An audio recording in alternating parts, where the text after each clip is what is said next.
Once again, it's time for the Team Lift podcast with your hosts, Brandon Bowie and Roderick McDaniel. Let's go ahead and get right into the show. So there wasn't a show? Okay, let's just start with this. To everybody who wrote us and filled my inbox with questions, you're correct. There was no show that went on. We missed a week. Yeah. We did miss a week. Now, there were things that have happened. Extenuating circumstances. Very extenuating circumstances. But we wanted to just lead with it, pretend like it didn't happen, because I have an inbox full of emails that prove that it did happen.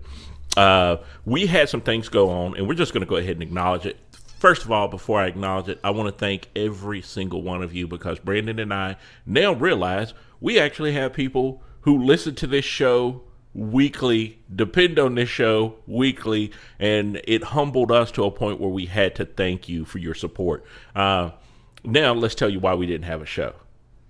Brandon's house blew the fuck up. Okay, I think we can say it was a clogged sink, right? So my kitchen, I went in my kitchen and there was standing water in the sink. Mm-hmm. So I figure, okay, whatever, I just plunge it.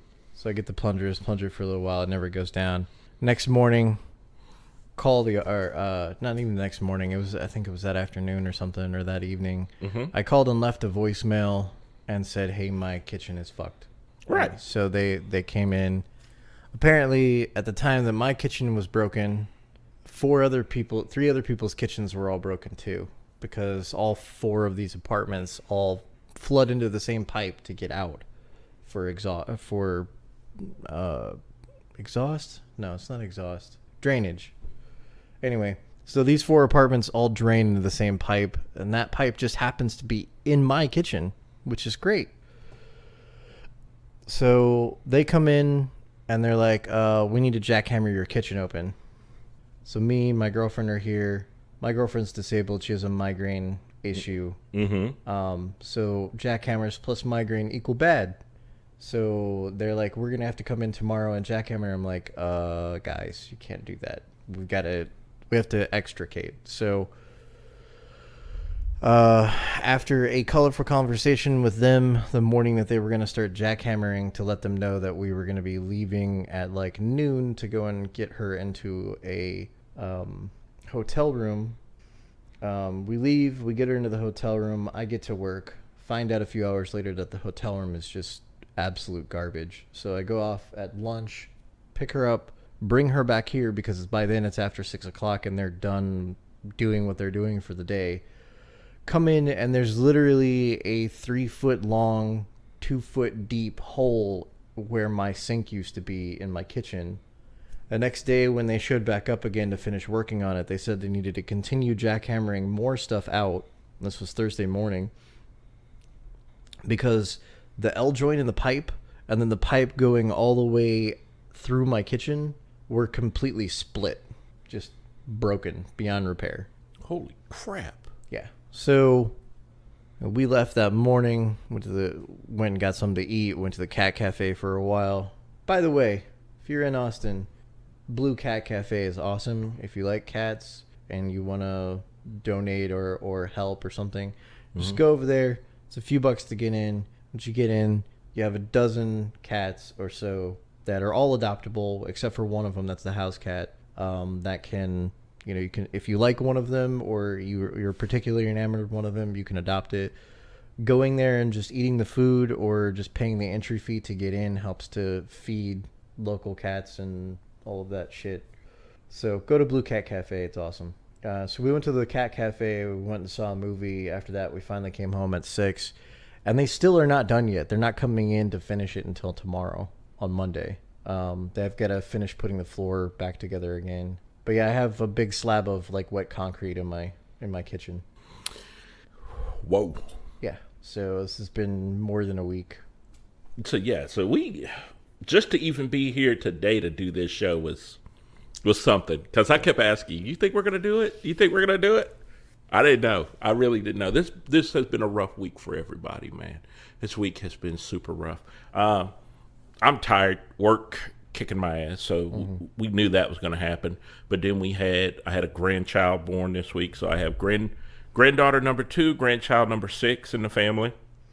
And, so life goes on, man. Them bills are going to still be due. So we're in here doing this today, man. But we wanted to thank everybody. Now that we've done that, it's time to get back into what we do best, which is video game news. And you got something for me. Half-Life Black Mesa Zen this summer? Yeah, so a long time ago, there was a group of guys who decided to take the original Half-Life and port it to the Half-Life 2 engine. Right. Their original port was released like 2 or 3 years ago now, but it didn't include the last portion of the game, the Zen levels, because Zen, unlike the rest of the game, is not like industrial, science-y, human inhabitable places. It's an entire alien world. Right. Weird angles, like most of it looks like it's probably was grown rather than built. Very hard to do in the engine, and so they've been working on Zen now exclusively for a long time. They actually released Black Mesa, I want to say it was in 2014 or 2013 on Steam. They're selling it for $20, and you get the beginning of the game all the way up to the point where you jump to Zen, which is amazing. Like, I played through it like 3 or 4 times. It's probably the best Half-Life experience. So Half-Life Black Mesa is amazing. Yeah, the game is fucking awesome. It's like they took it. It's like on the consoles when they remaster stuff. Mm-hmm. Only this was remastered by a group of people who just have access to the tools because PCs are awesome, and decided to do it on their own. It eventually got okayed to be on the Steam store by Valve. So Valve allowed a group of guys to completely and totally remake their own game from scratch, from ground up, and then sell that. That would be like, I don't know, if somebody, a group of guys got together and created a new Battlefield game, and then EA picked that Battlefield game up and sold it. Like, that's how big this is. Dang. But yeah, the Zen levels are coming this summer, 2017. It's taking a while, but I'm glad they're gonna finish it because I really want to finish the campaign. Nice. This is kind of crazy. Do you think we'll ever see a Half-Life 3? No. I hate saying no, but I really don't think it's happening. Okay, here's why. I think Valve is done. They can say they're not, and Gabe can say anytime somebody asks, come on, man, save the bullshit. You just have no plans for it. I don't think it's that Valve doesn't have a structure. It's like they're a flat company. Like, everybody, with the exception of like a few people, nobody really in that company can tell anybody else what to do. So unless there's a groundswell of people within the company who all decide together that they want to do a sequel to Half-Life, it's not going to happen. I don't think it will. I think if there's going to be a sequel to Half-Life, it's going to be in VR. And it's going to be probably in the next like 5 years or so, once the technology is completely matured. I don't think they're going to do another first-person shooter, sit down and run through it kind of 2D experience. I think they're working on too much stuff with VR right now. They're working on... They've got... So they have Steam. They have an entire operating system as a platform that they're working on with SteamOS. They have the Vive and the accessories for the Vive. So they're trying to turn Lighthouse into like a USB-like standard for tracking. They're creating new peripherals. They're working on the Steam controller. They're working on Dota. I don't think that they have enough people that have enough time to be able to work on a game.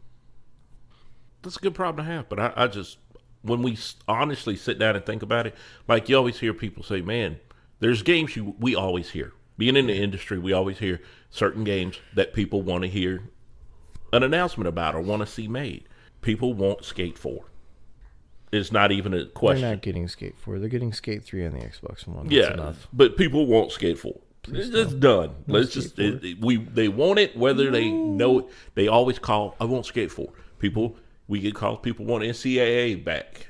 I don't know if that'll ever happen. That's not and then gonna we get happen. Half-Life 3. There's too much legal And we stuff. don't even make Half-Life 3. And I'm like, why do we get these questions in the industry? But these are the games people want to see. And so I don't get it. I just kind of go, hey, those are the three. Those are the big three that I always hear. I want these 3 games. Skate, Half-Life. Everybody would love a Half-Life. I think the planet would go crazy if a Half-Life 3 got announced. You know what I want? I want the guys who did Black Mesa. I want Valve to hire all of them and just tell them to work on Half-Life 3. That's what I want. That would be nice. Because they're a team of guys who are obviously dedicated enough to do this, because this project has been going on for like almost 10 years now. It's not a new or simple thing. Like, all of these guys have day jobs. That's why it takes so long for them to complete content. And if they could just get hired. If Valve just bought all of them, just said, hey, we're going to make you a Valve studio, move to fucking Seattle, we want you to work on Half-Life 3, I would be fully happy with that. It would work for me. Not going to happen, though. No, I don't see it happening. All right, cool. Also, in video game news, you had a bummer. We're going to just talk about this before we move off of it. You had some issues with Dishonored 2. I think this is a thing that everybody is experiencing right now, from what I can tell on social media. It's frame rate. It's issues with the engine itself that weren't fixed, and it's issues that would have been pointed out by reviewers had Bethesda not gone with its tragically fucking terrible stance on, we're only going to release review copies 24 hours before the game comes out, because we want to hide potential issues with our video games and get as many sales as possible before people realize they've been duped. You really feel that's what's going on with games now when they're seeing review copies? That's always what it is. Okay. That's well, always they what it did is. this for, what was the last game Bethesda just did, and it was successful before this one. Doom. 24 hours, and I mean, Doom is blown up. Yeah, but that's the thing is, it's not like they're swinging and hitting 100% of the time. Fallout 4 had plenty of fucking issues when it came out. All Bethesda games have issues when they come out. But this isn't a Bethesda Game Studios game. This is a Arcane Studios game. So this is an Arcane Studios game that's being made on an engine that's based on id Tech 5 instead of Tech 6. Mm-hmm. It's never seen the light of day until now. It obviously wasn't bug tested enough and wasn't fixed before it got out. So they announced that embargo on review copies for 24 hours before the game released, right before this game came out. So it looks fishy as fuck. It looks like they instituted that policy specifically to shield this game from getting low sales on PC because it wasn't properly bug tested. And then on top of that, on the consoles, they had to put out a 9 gigabit patch on day one. There's a 9 gig patch for this game on day one? 9 gig patch on day one on Xbox One and PS4. So, like, the problem that I'm having with it is... Pardon me. Mm-hmm. The problem that I'm having with it is that it'll run, 75 to 120 frames a second, and then I'll turn a corner or I'll walk down a hallway. Like, there's one hallway right after you exit the initial mission to, like, escape the palace. Right. There's the hallway right as you exit out of the palace. Parts of it I'll be running at 120 frames a second, right, and parts of it I'll be running at 16 frames a second. It just bounces back. 120 to 15? Yeah, 120 to 15 frames a second. And like, is it a hard stop or something? Like, it's a hard just jolting, glaring stop. Yeah, like there's no brakes on this fucking train. It just immediately starts getting fucked up. And it fucks with your mouse too, because apparently it seems like the mouse movement is tied to frame rate, because when it does dip, if you try to move your mouse while it's dipped down, when it speeds back up again to normal speed, the mouse catches back up, and so there's like this rubber band movement. So suddenly you'll be facing forward and it dips and you try to move right, and then when it catches up with itself, it's like suddenly it goes into fast forward and moves to the right and jerks over and then stops because it's come back to the right frame rate and then starts working again. When I got down to the end of that hallway that I was talking about, you take a right and you go out into the city of Dunwall, and the second that you go out into the city of Dunwall, it just drops to 30 frames a second and stays there. Just, it's fucked.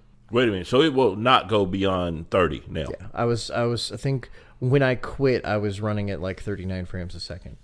And that was because I was overlooking a cityscape. I'm pretty sure if like I'd have jumped down and gotten a little bit further in, it probably would have calmed down when I could see less. But yeah, there's absolutely no excuse for a game to be released this broken.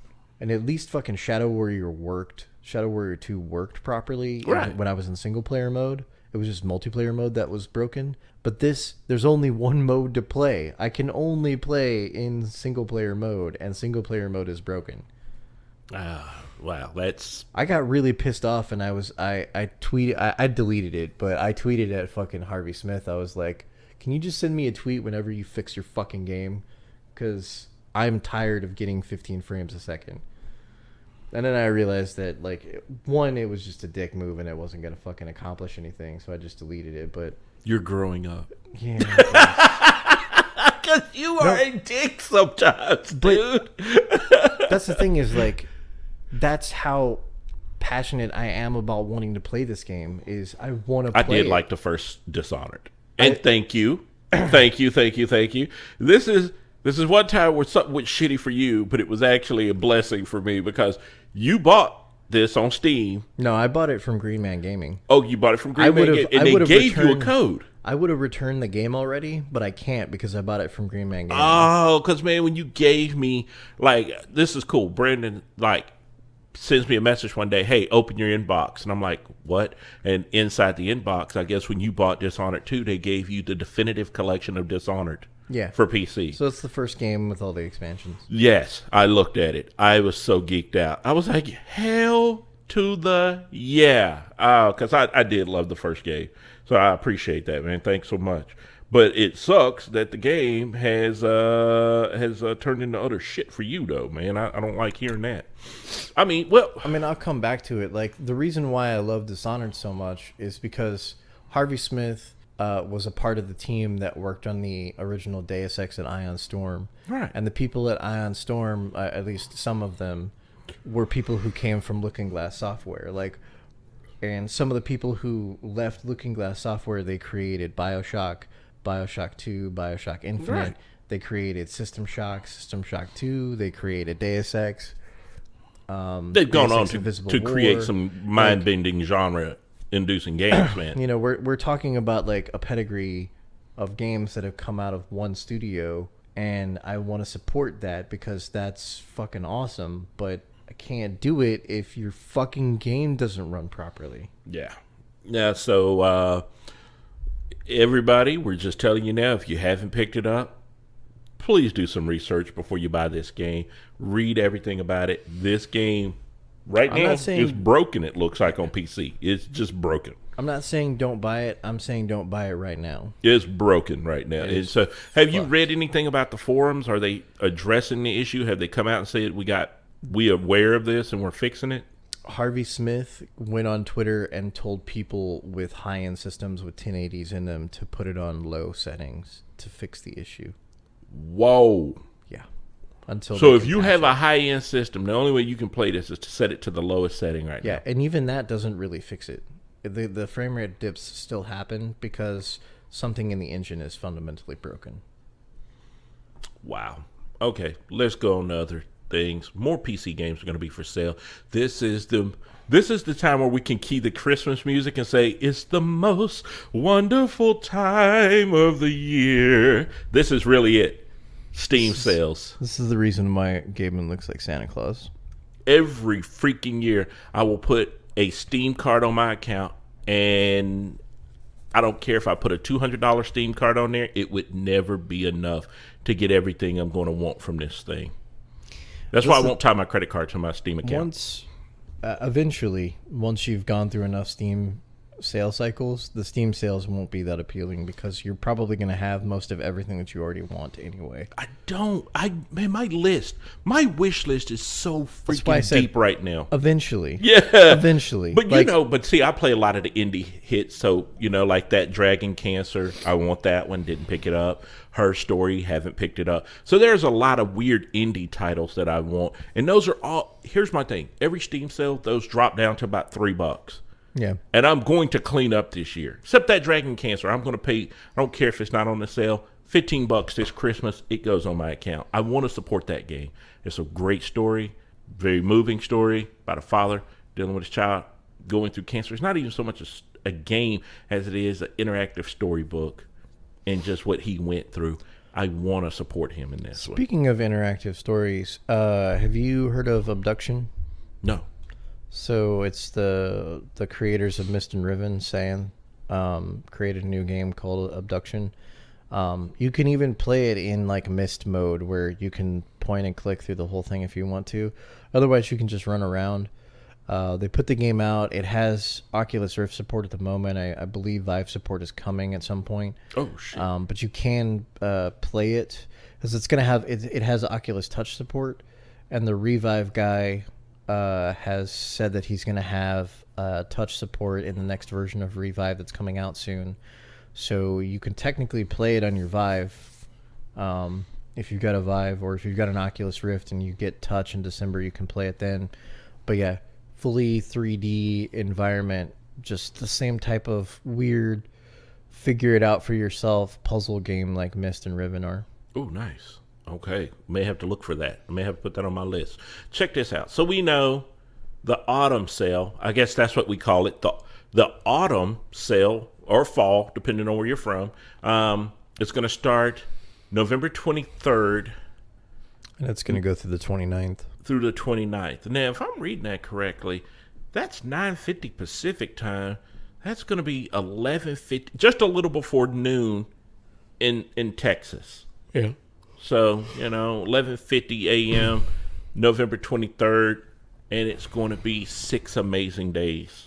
Yeah. And then I always say it's amazing because my jaw, every year they manage to put a game in there that I hadn't thought about, and it drops my jaw that it's that low of a price. So basically, there's three sales this time of year. There's the Halloween sale, which is just like scary games, right? And then there's the Black Friday sale, which is this one, yeah. And then there's the Christmas sale. Yeah, and that'll be December 22nd. Realistically, they didn't really need to leak this kind of information because we already know when all these sales are going to happen. True, but we still get excited. The Steam Summer Sale is always during E3.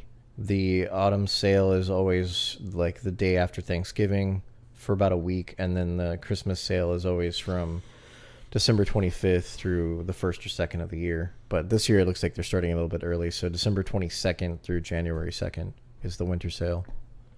Yeah, and I'm sure Origin will have theirs. They got to do something too because Steam is doing theirs. So everybody, hey, speaking of sales, I know you're not a console guy, but you know how I am about handhelds and mobile gaming. I do it on my phone. Got some handhelds. Okay, get that Switch. I am going to do the Switch. It's happening. Okay. Not only am I doing the Switch, but 5 of my buddies have confirmed that the day I buy a Switch, they're doing the Switch. So it's going to be kind of goofy in my house, around that day. I seriously may take the day off when I buy the Switch, just so I can spend the day with it. Getting to know it, learning what it likes, what it doesn't like. Just rub it all over your face. I will. So Switch Day for me will be a holiday. But there was this thing that's going on. We've been seeing GameStop's Black Friday ad got leaked. They're going to have a $100 3DS with Nintendo characters, like a who's who of Nintendo characters. Comes in a black version or a white version. Pretty slick looking. $100 for a 3DS. Now, this summer I bought a 2DS, which was all the rage with me for about a month before it went in my dresser, and I haven't touched it since then.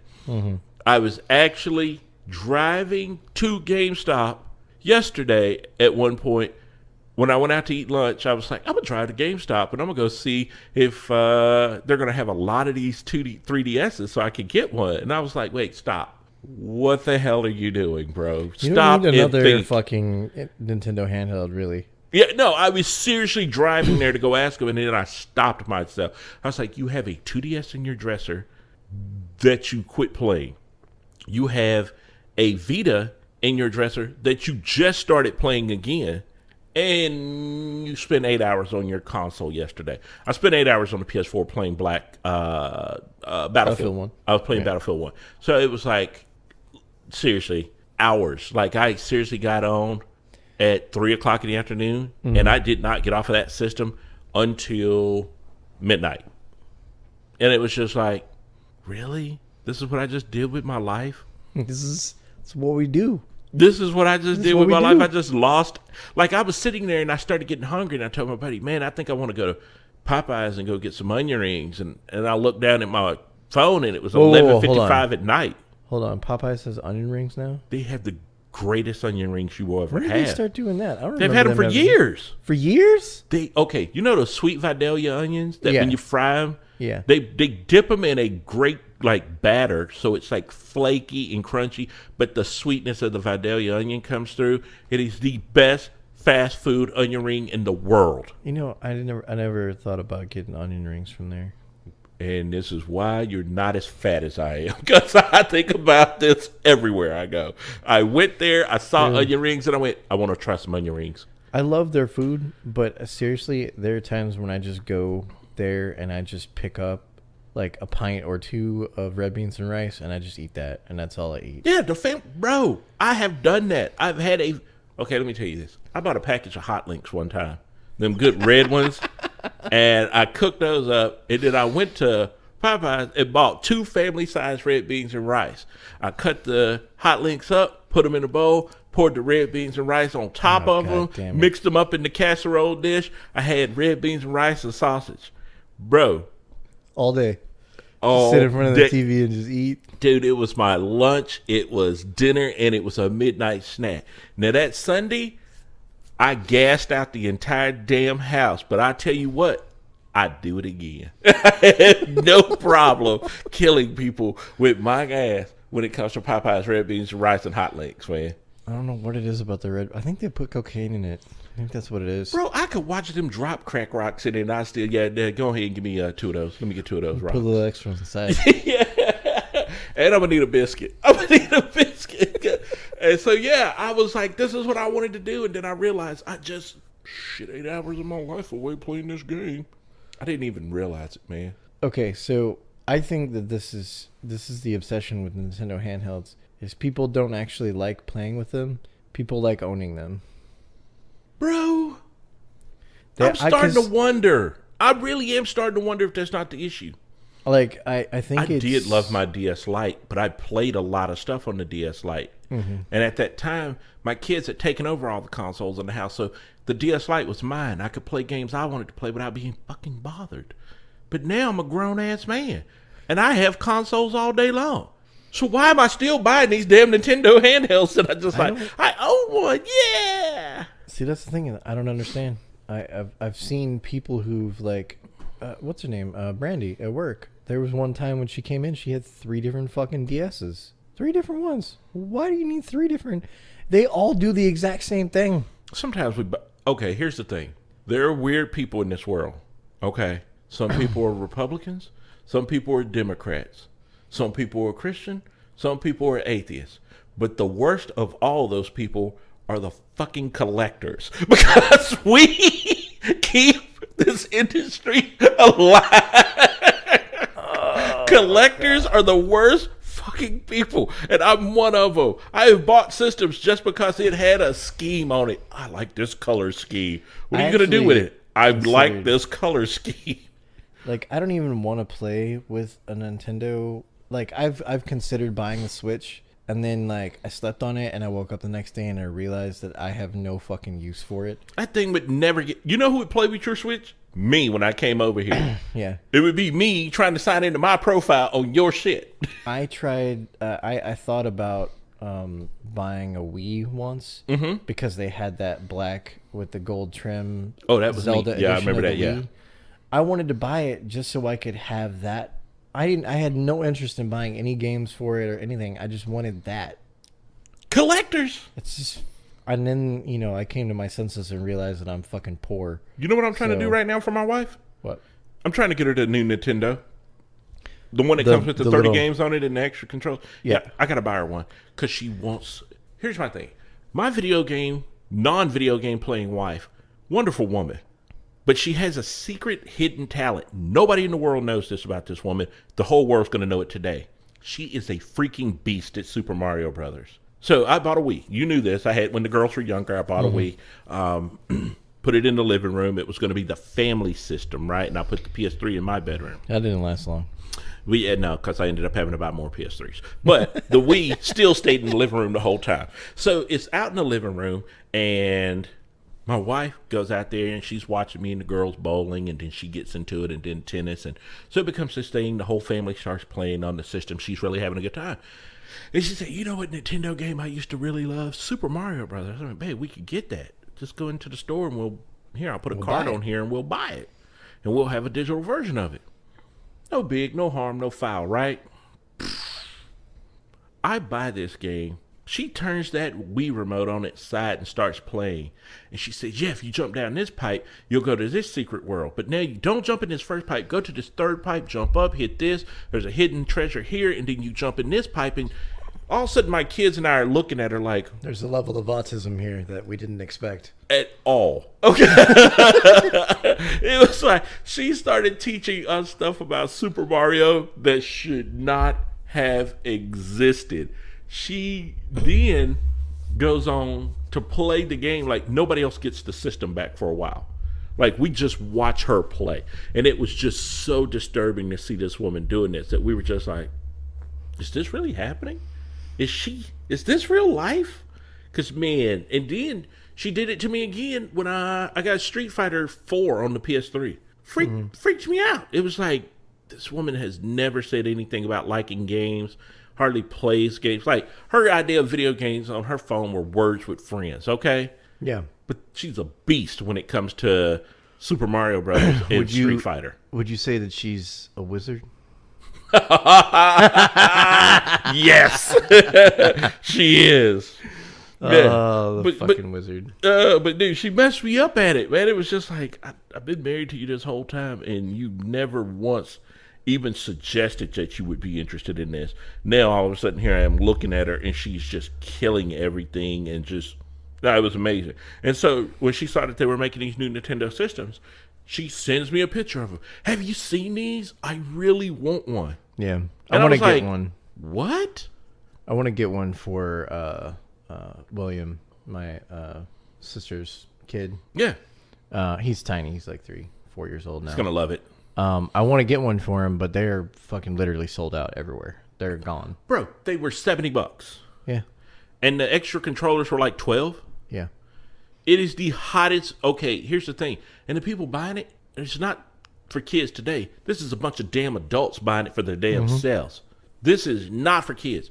Which is cool. I think it's neat because then maybe they'll do, more upgraded systems. An SNES, Super NES. That's what I want. I want a Super NES version to come out. It would be neat. No, you know what people really want? They want an N64 handheld with a screen that they can play multiplayer fucking GoldenEye with other people. First of That's all, what they want. Get out of my head. Okay. Get out of my head. Quit telling me things that I dream about. Okay.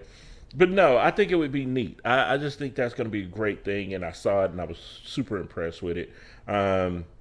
So we got that going on. What else we got going in game news? I think I brought this story to you. Final Fantasy Legends 2 was just announced for the iOS and Android. That is actually, it was a really big game. There's a couple of people that are playing it. I think in the US though, it was called Final Fantasy Dimensions, and it's a mobile game. Came out in 2010.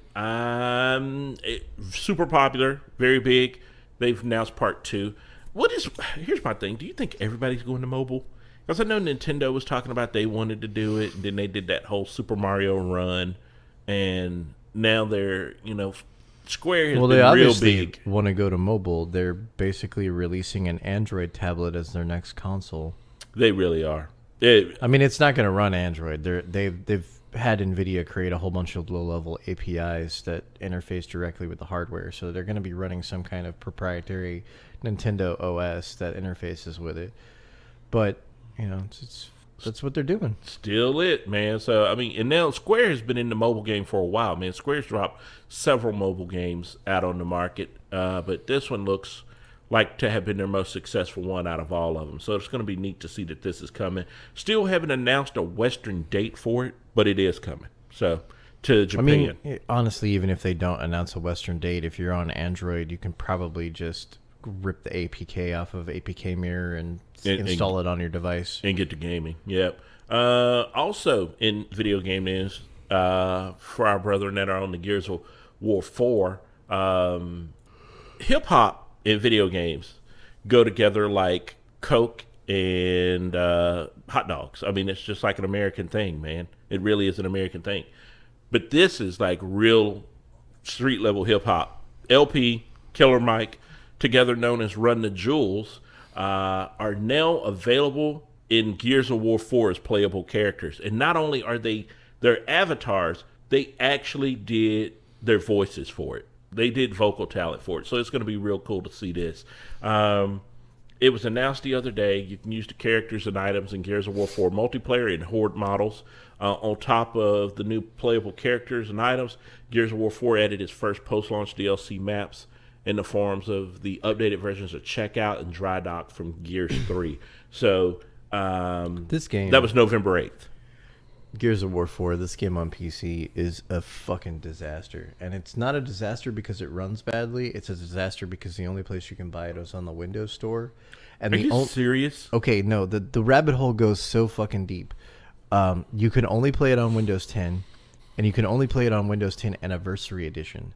So if you haven't upgraded to Windows 10 yet, or you have Windows 10 but you haven't upgraded to Anniversary Edition, you have to upgrade to Anniversary Edition, and then once you upgrade, you have to get in, you have to install the store, then you have to install the game, which is 40 fucking gigabit, and then once you've installed that, you have to start up the Xbox Live app to start up the game to get in, and the only people that you can play with are the other people who are on the Xbox Live store, which there's not that many of them because nobody likes the Xbox Live store. So finding multiplayer games in certain multiplayer modes where it's PvP, right, you can't find anybody because there's nobody to play with. But because it does support cross-platform in the Horde modes where it's people versus AI, you can actually find games because you can play with the people who are on Xbox. Like, the game is a fucking nightmare to get running, and it's just dumb. And then the same thing for Gears of War 4 that's happening there with the multiplayer community is also happening to a really shitty extent with what the fuck is it? Call of Duty Infinite Warfare. So Call of Duty Infinite Warfare, they released it on the Microsoft Store and they released it on Steam. And people on the Microsoft Store who bought it can't play with the people who are on Steam and vice versa. In fact, they're issuing refunds to people did you who see have this? bought it on the Microsoft This is the Store. first time Microsoft has come out and given a refund on a third-party project. All you had to do was apply for it. Yeah. And get your refund. And then on top of that, the multiplayer numbers for Infinite Warfare are actually lower than like Rainbow Six Siege, which came out forever ago. So there's not even that many people who are playing it on top of that. More people bought Infinite Warfare for the for the remaster of the older title than they did for the actual Infinite Warfare game. There were actually more people playing. I went to this website. I'd never been to it before. One of my buddies sent me this link. And he said, you can see who's in the website right now for Call of Duty. And I guess he found it through Steam. Yeah. And he sent me this thing and he said, there are more people right now that were playing the older version of the game than there were playing the newer. Yeah. So I said, wait a minute. You're telling me right now if I was to go online on PC trying to play Advanced, what's it called? Advanced Warfare. Oh, Advanced Warfare. I said, there are more people playing the older game? He went, yeah. He said, he said, there are games. He said, there is a list of games. And he told me about Rainbow Six. Yeah. And he kept saying, hi, more people playing this, more people playing this, more people playing this. Like, it was ridiculous. The numbers. Then, I guess the reviews have come in and it got a fucking 2 from somebody. It should. Somebody gave it a The campaign's 5 hours fucking long, and it's just terrible. For some reason, they decided that Jon Snow was going to be the bad guy too, which I think was a huge mistake. And yeah, the actor that plays Jon Snow, Kit Harington, they actually have him. They modeled him in the game, and they have him doing his own voice work for his own character, who's the bad guy, and supposedly he's just like completely wooden and stupid. Like not. I don't even know why the fuck they bothered to put a fucking single player campaign in this game. I don't know why they're bothering to put. I don't even know why we put a single player campaign in Battlefield 1. We just shouldn't have bothered.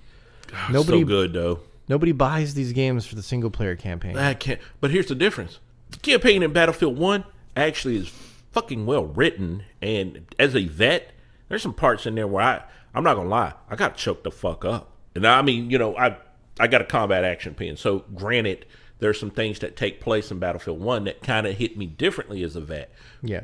But I got choked up at some parts in this story, and I was like, I was not expecting that. There's some things that take place in Battlefield 1. Now, Call of Duty, I've never played it for anything other than zombies and Black Ops. The storyline for Black Ops, storyline for for Modern Warfare 1 and 2. Thought those were great stories. Loved the missions. Thought everything about it was cool. But yeah, I mean, it's... Modern Warfare 1 and 2, those were games that were made by Infinity Ward, which is the guys who made Titanfall. Which is, I heard a lot of people seem to be enjoying the shit out of that. Titanfall 2's campaign is tight as fuck. I have not turned it on. It's amazing. Okay. So, it starts out pretty fucking generic. The first few levels are kind of like there to get you acclimated to movement. Get you used to it. And whatnot. Once the campaign gets going, once you get past like I'd say probably initial hour or so of the game, it just gets fucking weird. That level I saw you play blew me the fuck away. So like there's like these giant facilities on the planet where they're all automated and they're there to make like city and townscapes. Mm-hmm. And the game kind of turns... The game is already kind of a platformy, puzzly type of game, but it basically turns into fucking Portal at one point. And then it turns into Singularity at one point. And then it turns into fucking like, you like just bouncing around on these gigantic fucking structures that are so far off the ground that if you fall, you die.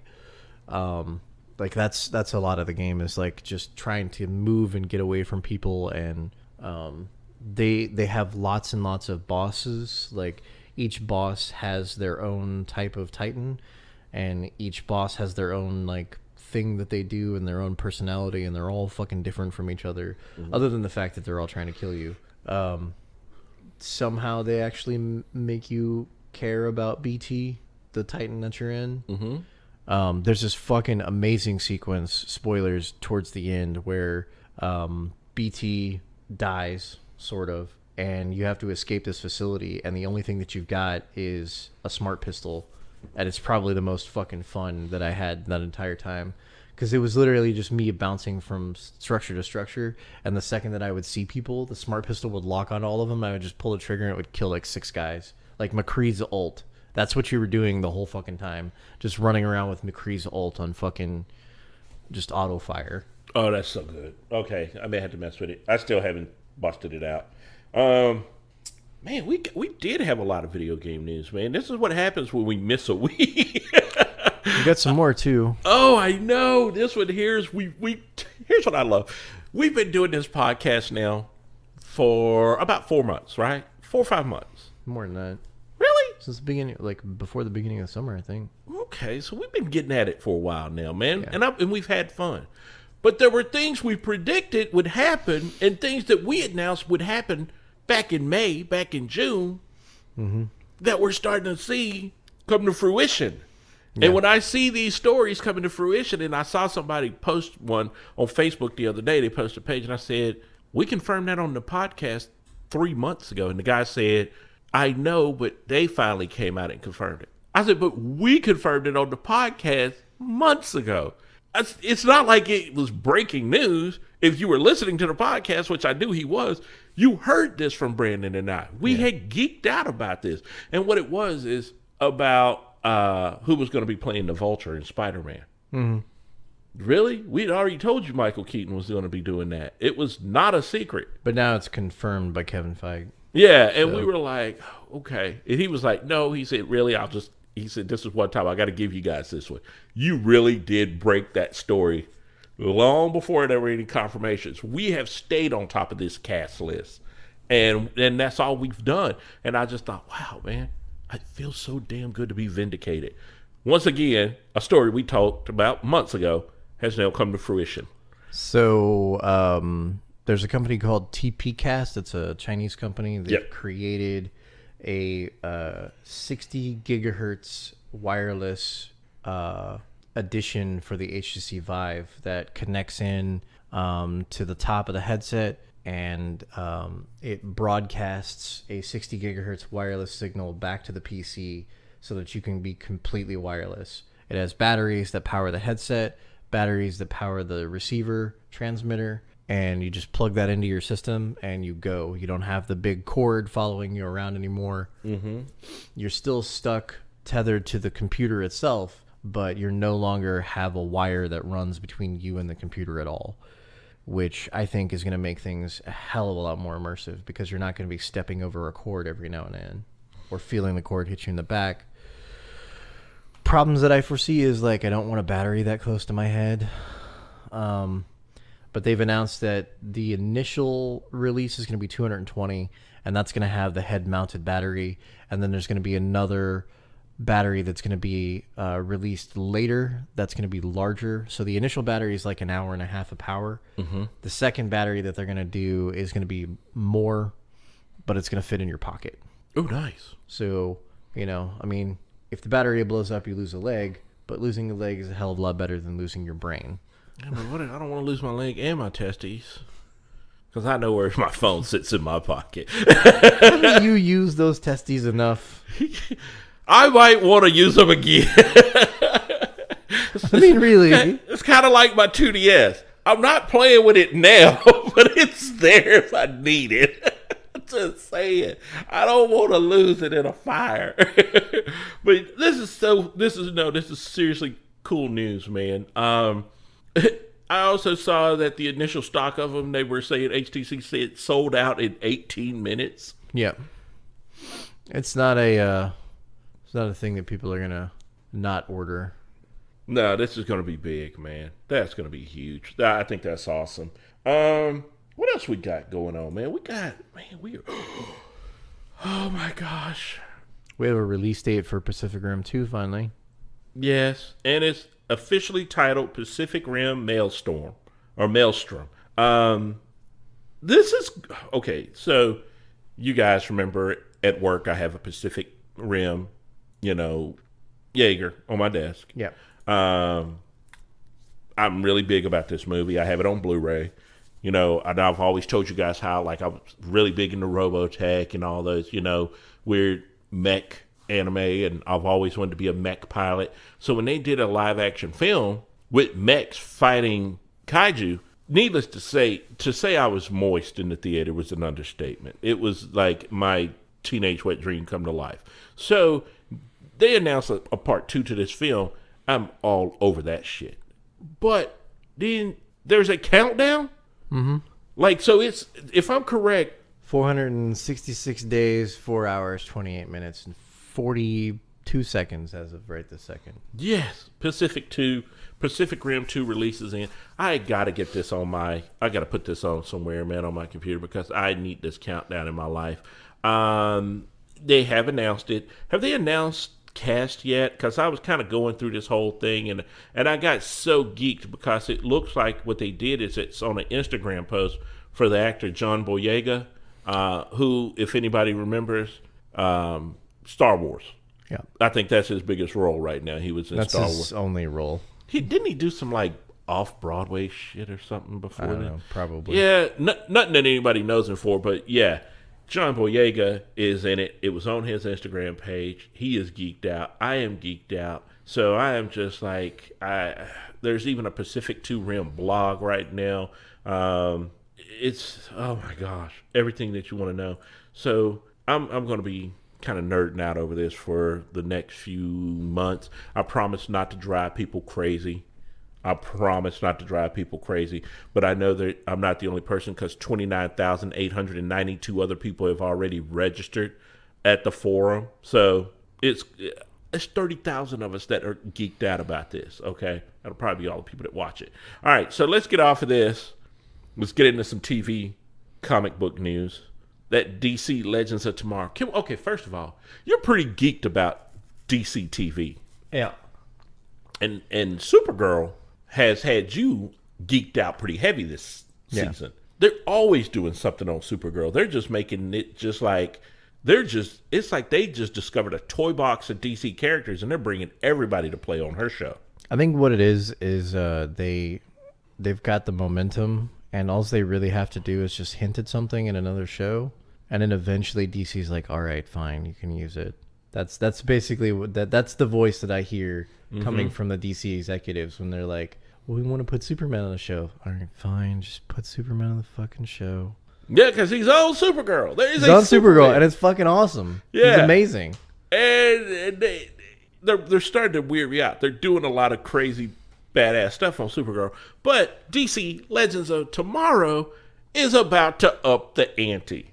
Legion of fucking Doom. You get the Legion of Doom. Now, anybody who's watched the Super Friends or the Justice League cartoons, you know who the Legion of Doom is. This was all the bad guys from all across the DC universe banded together to make a bad guy version of the Justice League. Okay, it's not that hard to figure out why this is badass.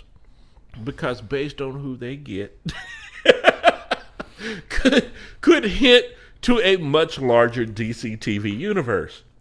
Now here's the thing. They're shooting this November 4th through November 16th. There were dates attached to this. This was a production draft of the script, and all they sent out was this picture that said it's happening. So we had the first page of the script, and it showed they were shooting this. This is shooting this month. I think this is actually already done shooting at this point. The 16th. So they could have wrapped it up because today is the 13th. So they could still be shooting, but I do know those were tentative dates that they were shooting this. So this is going to be episode 10. We could see this. Yeah, this is going to be episode 10. So this is coming later this month probably. Oh my gosh, this is going to be amazing. What episode they're on now? I need to get caught up with Legends. I haven't even watched any of Arrow this season. You haven't? Nobody. I've got it. But I haven't watched any of Arrow this season just because Arrow's been shit since like season 3. Man, you are so hard on them. Go watch season 3 and season 4 of Arrow and then tell me whether or not it's shit or not. I don't want to. You want to. I don't want to. You already know I don't want to. I got to get caught up on Ash versus the Evil Dead. That's why I'm way behind right there now. I'm also behind on Agents of S.H.I.E.L.D. too. I need to get caught up on that. My brother is loving Agents of S.H.I.E.L.D. He is geeking out over Agents of S.H.I.E.L.D. There's some cool stuff going on there. He said they finally may have found their pace. You know, his thing was that they didn't know if they wanted to be a badass spy show or if they wanted to be a superhero show. And now they've decided to be a badass superhero spy show. And that they found their pace this season. He said, and they brought in, he said the cool thing was you had Ghost Rider. Yeah. You had... you have Quake. You had Quake. You had, what's his name? Coulson? Going back into the field. He was no longer the director. And he was back to being a badass in the field, doing the things that made us love him anyway. And he said, it's just the show got kick-ass again. And I was like, okay, and I'm behind. It would get kick-ass when I don't watch it right now. Yeah.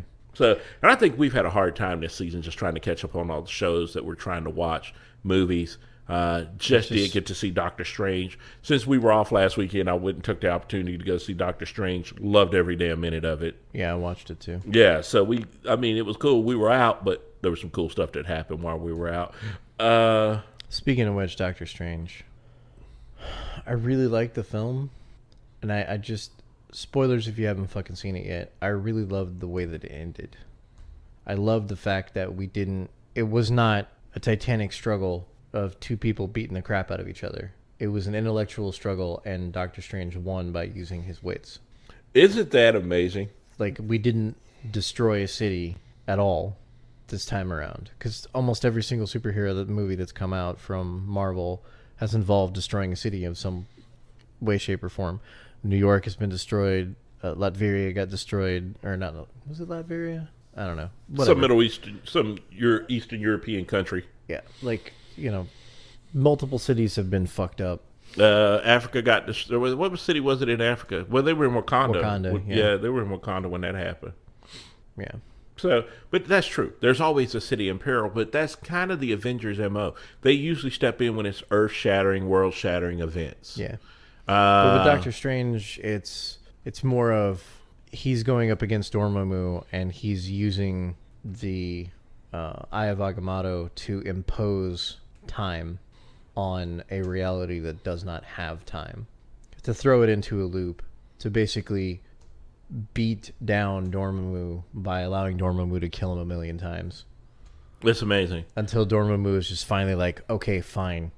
What the fuck do you want? He made him tap out. No, he really made Dormammu his bitch. Yeah. And it's really, I don't want to ruin it. Just go watch it. Yeah. Go watch it. It is probably one of the slickest things you'll ever see. Like, people I know who did not know anything about Doctor Strange, and it's like my brother and I said, I read the Defenders comic books back in the 70s, late 70s, early 80s. Mm-hmm. And the thing about them then, that was when it was Doctor Strange, Silver Surfer, the Hulk, and Namor. Yeah. Okay. A strange, odd fucking team right there already. That's a odd-ass team, okay? I didn't read Doctor Strange solo books much. Like, I bought a couple of issues that somebody I liked was in them. Mm-hmm. But for the most part, I read Doctor Strange Adventures when he was with the Defenders, as part of a team. I would read his stuff then. It was, dude, those books back in the 70s were just, they were too wordy. They were really tripped out. Jack Kirby kind of visuals. You were just like, what the hell am I looking at? It was like mind-expanding drug posters. And then that's what you got out of this movie, too. And I love that about it. I really, really loved it. There was a couple. The only real bitch that I have about the movie is just that the special effects felt like they were overused. We talk about the city bending that we see in the commercials. Yeah, like that. Just a visual fuckfest for like. I loved it. I didn't dislike it. It was tiring. At that fight scene, though, yeah, where that happens, I think we needed that. We had to see how powerful they were and just what he was up against. And but that was a pretty beast-ass scene. It's not even just that scene. It's the whole movie's like that. It starts out with that. It lulls for a little bit and doesn't do it because we're getting Strange to the point where he's going to go train. And then after he gets to the point where he's going to train, from that point on till the end of the movie, there's barely there's maybe like half a dozen scenes that don't employ that mindfuckery. That was his comic book, bro. I know. That comic book, and that's, to me, this was probably one of the realest comic book interpretations I've ever seen. But it was just weird, but I loved every minute of it. It's visually tiring to look at for an extended period of time. Go in, get a good nap before you go watch this, because you're going to come out excited, jazzed up, and tired. Just don't go in sober. Oh, I did. I had to. I don't want to ruin it. We'll talk about this next week. But I was picking up. I went in sober, and I picked up at least half a dozen Easter eggs from this movie. Yeah. And The Living Tribunal. There's some stuff that they're talking about that people are not aware of. Okay, look at this. Like when they do the first big, massive scene of the city, and you see the Avengers Tower. Stop. Let's just do a Doctor Strange show. Fuck yes. Let's do it right now. We're going to do a Doctor Strange show. We will do that. We'll be back. We love you all. Bye. Thanks for listening to the Team Lift Podcast with your hosts, Brendan Bowie and Roderick McDaniel. Join us again next week as we discuss more topics from geek culture. Be sure to follow us on our Twitter page @GoTeamLift, as well as our personal pages @Coach Silky and @ThighSide. You can direct questions and comments to us on our Twitter page, as well as find links to all of our social media outlets. Thank you for listening. See you again next week.